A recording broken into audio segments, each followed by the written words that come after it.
अच्छा, कितने दिन के लिए जाती हो मायके? गुरुजी छुट्टियों में तो 1 हफ्ते के लिए। तो और 1 हफ्ते पति की सेवा कौन, मतलब पति को भोजन कौन देता है? गुरुजी पहले भी अकेले रहते थे ये।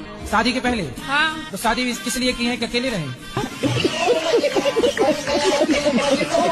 गुरुजी जाना भी तो जरूरी होता है ना, मन करता है बच्चे। आप मायके गई और तब इनकी पड़ोसन को खवाने पिवाने लग गई, फिर बाद में रोगी।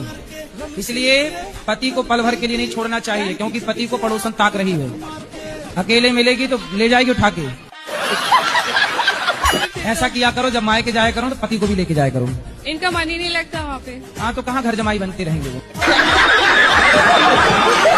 से मना करता हूँ कि मुझे छोड़ के मत जाया करो, मुझे बहुत गुस्सा आती है। तो आप ये मत बोला करो कि मुझे छोड़ के मत जाओ, गुस्सा आती है। आप ये बोला करो कि हम तुम्हारे बिना कैसे रहेंगे, गुरुजी तुम मैं चली बोलता जाओगी हूँ। तो हम कैसे जिएंगे।